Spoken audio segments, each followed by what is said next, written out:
नमस्कार, आप सबका बहुत बहुत स्वागत है मेरे चैनल नवनीत टॉक्स में। बच्चों, आज हम देखेंगे कक्षा 10वीं की हिंदी की कोर्स बी की पाठ्य पुस्तक जिसका नाम है स्पर्श भाग 2। और इस पुस्तक का पहला पाठ है जिसका शीर्षक है बड़े भाई साहब। इस पाठ से संबंधित और कई मुहावरे हम पिछली 2 वीडियो में देख चुके हैं। आज इस पाठ से संबंधित मुहावरों का ये तीसरा भाग है। आज हम फिर से 10 मुहावरे देखेंगे। उन मुहावरों का अर्थ और उनसे किस तरह के वाक्य बन सकते हैं ये देखने जा रहे हैं। इसके साथ ही साथ 10वीं की बोर्ड परीक्षा में मुहावरों से संबंधित किस तरह के बहुविकल्पीय या फिर एमसीक्यू प्रश्न पूछे जाते हैं वो भी यहाँ आपको देखने को मिलेगा। तो आइए शुरू करते हैं। सबसे पहला मुहावरा है बेसिर पैर की बातें करना। अर्थ है बेमतलब की बातें। इससे वाक्य बन सकता है वाद विवाद प्रतियोगिता में ज़्यादातर प्रतिभागी बेसिर पैर की बातें कर रहे थे। दूसरा मुहावरा है आटे दाल का भाव मालूम होना। अर्थ है कठिनाई का सामना करना। इस मुहावरे से वाक्य बना सकते हैं पिता द्वारा अपनी जायदाद से बेदखल किए जाने के बाद सुनील को आटे दाल का भाव मालूम हो गया। तीसरा मुहावरा है पाँव ज़मीन पर ना पड़ना। अर्थ है बहुत खुश होना। आइए देखते हैं इससे कैसा वाक्य बनेगा। कौन बनेगा करोड़पति में 1 करोड़ का इनाम जीतने के बाद खुशी से विनय के पांव जमीन पर नहीं पड़ रहे थे। चौथा मुहावरा है हाथों में लेना। अर्थ है काम की जिम्मेदारी लेना। ये मुहावरा 2023 की 10वीं की बोर्ड परीक्षा में पूछा गया था। इससे हम वाक्य बना सकते हैं सेठ जी ने रामू काका की बेटी के शादी की पूरी जिम्मेदारी अपने हाथों में ले ली। पांचवा मुहावरा है जहर लगना। अर्थ है बुरा लगना। ये मुहावरा भी 2023 की 10वीं की बोर्ड परीक्षा में पूछा गया था। इससे वाक्य बनेगा बुजुर्गों की सलाह आजकल के बच्चों को जहर लगती है। छठवां मुहावरा है बेराह चलना। अर्थ है गलत रास्ते पर चलना। वाक्य बनेगा बुरी संगत में पड़कर आजकल के युवा अक्सर बेराह चलने लगते हैं। सातवां मुहावरा है पैसे पैसे को मोहताज होना। अर्थ है बहुत गरीब और मजबूर होना। इससे वाक्य बनेगा शेयर मार्केट में अपनी सारी जमा पूंजी लगा देने के बाद मोहन पैसे पैसे को मोहताज हो गया। आठवां मुहावरा है हाथ पांव फूलना। अर्थ है घबरा जाना। इससे वाक्य बनेगा सामने से अचानक तेजी से आते ट्रक को देखकर मेरे हाथ पांव फूल गए। नौवां मुहावरा है तीर मारना। अर्थ है बड़ी सफलता पाना। इससे बनने वाला वाक्य कुछ इस तरह से है आईएएस की परीक्षा पास करके पारुल ने इस साल सचमुच तीर मार लिया। 10वां और आखिरी मुहावरा है गिरह बांधना। अर्थ है हमेशा याद रखना। इससे वाक्य बनेगा दादाजी ने यह बात गिरह बांध ली थी कि अपने जीते जी अपनी जायदाद किसी के नाम नहीं करनी चाहिए। तो ये 10 मुहावरे थे। ये मुहावरे 10वीं की बोर्ड परीक्षा में किस तरह से एमसीक्यू के फॉर्म में पूछे जा सकते हैं। तो आइए एक एक करके इन प्रश्नों को देखते हैं। पहला प्रश्न है खेल कराने पर बड़े भाई को गुस्से में बैठे देख छोटे भाई के डैश थे। उचित मुहावरे से रिक्त स्थान की पूर्ति कीजिए। तो आइए देखते हैं कौन सा उचित मुहावरा इस रिक्त स्थान में भरा जाएगा। विकल्प हैं क हाथ पांव काम न करना, ख हाथ पांव फूलना, ग हाथ लगना, घ हाथों हाथ लेना। इस प्रश्न का सही उत्तर है विकल्प ख हाथ पांव फूलना। इसका प्रयोग हम किस तरह से वाक्य में करेंगे। खेल कराने पर बड़े भाई को गुस्से में बैठे देख छोटे भाई के हाथ पांव फूल जाते थे। दूसरा प्रश्न है गिरह बांधना मुहावरे का उपयुक्त अर्थ क्या है। विकल्प हैं क गले में बांध लेना, ख कसम खाना, ग संभाल कर रखना, घ हमेशा याद रखना। इस प्रश्न का सही उत्तर है विकल्प घ हमेशा याद रखना।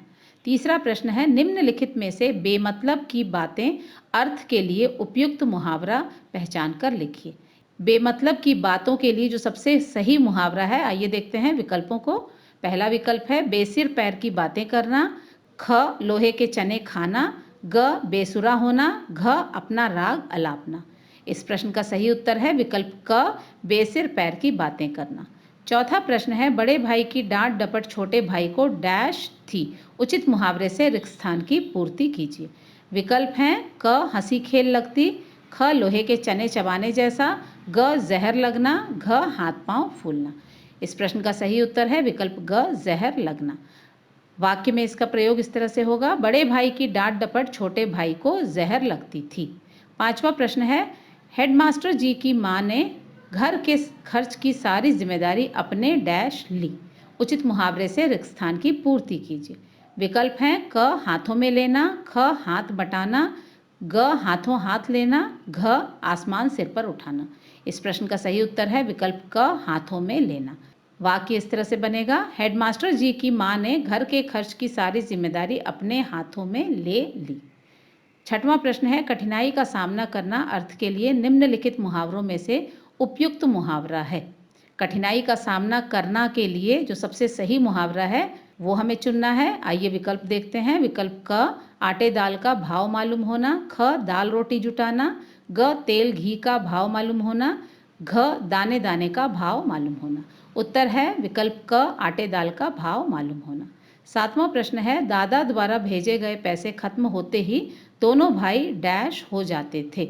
उचित मुहावरे से रिक्त स्थान की पूर्ति कीजिए। विकल्प हैं क सिर पीटना, ख प्राण सूख जाना, ग लोहे के चने चबाना, घ पैसे पैसे को मोहताज होना। इस प्रश्न का सही उत्तर है विकल्प घ पैसे पैसे को मोहताज होना। वाक्य में इसका प्रयोग इस तरह से होगा, दादा द्वारा भेजे गए पैसे खत्म होते ही दोनों भाई पैसे पैसे को मोहताज हो जाते थे। आठवां प्रश्न है, बेराह चलना मुहावरे का उपयुक्त अर्थ है। यहाँ पर मुहावरा दिया गया है, इसका सबसे सही अर्थ जो है वो हमें चुनना है। आइए विकल्प देखते हैं। क मौज मस्ती करना, ख गलत रास्ते पर चलना, ग आलस में डूबे रहना, घ किसी की आज्ञा न मानना। उत्तर है विकल्प ख गलत रास्ते पर चलना। नौवां प्रश्न है, कक्षा में अव्वल आने पर छोटे भाई को लगने लगा कि जैसे उसने कोई बड़ा डैश लिया है। उचित मुहावरे से रिक्त स्थान की पूर्ति कीजिए। विकल्प हैं क खून पसीना एक करना, ख तीर मारना, ग आसमान सिर पर उठाना, घ लोहे के चने चबाना। उत्तर है विकल्प ख तीर मारना। इसका प्रयोग हम वाक्य में इस तरह से करेंगे, कक्षा में अव्वल आने पर छोटे भाई को लगने लगा कि जैसे उसने कोई बड़ा तीर मार लिया है। 10वां और अंतिम प्रश्न है, निम्नलिखित युग्मों पर विचार कीजिए। यहाँ पर फिर से मुहावरा और उसके अर्थ सामने लिख करके जोड़े में दिए गए हैं। जो सबसे सही जोड़ा है उसे हमें चुनना है। आइए देखते हैं। क जहर लगना जहरीला होना, ख पाँव ज़मीन पर ना पड़ना बहुत खुश होना, ग जहर लगना बुरा लगना, घ तीर मारना हमला करना। उपयुक्त युग्मों में से कौन से सही सुमेलित युग्म हैं? सबसे सही मैच करते हुए कौन कौन से ऑप्शंस हैं आइए देखते हैं। पहला है केवल क, दूसरा है ख और ग, तीसरा है क और ग, चौथा है क और घ। इसमें सबसे सही उत्तर है विकल्प दूसरा ख और ग। आइए देखते हैं कौन कौन से ऑप्शंस हैं ये। ख पाँव ज़मीन पर ना पड़ना बहुत खुश होना, ये इसका सही अर्थ है। विकल्प ग है जहर लगना, इसका सही अर्थ है बुरा लगना। तो यहाँ पर ख और ग जो है ये सही सुमेलित युग्म है। तो इस तरह से ये 10 प्रश्न आपने देखे किस तरह से एमसीक्यू के फॉर्म में पूछे जा सकते हैं। बच्चों, मुझे आशा है कि बड़े भाई साहब पाठ से लिए गए इन मुहावरों और बहुविकल्पीय प्रश्नों के तीसरे भाग का आप सभी अवश्य लाभ उठाएंगे। इस पाठ से संबंधित अन्य मुहावरे और संबंधित प्रश्न भी हम आगे अवश्य देखेंगे। तब तक के लिए अपना ध्यान रखें। धन्यवाद।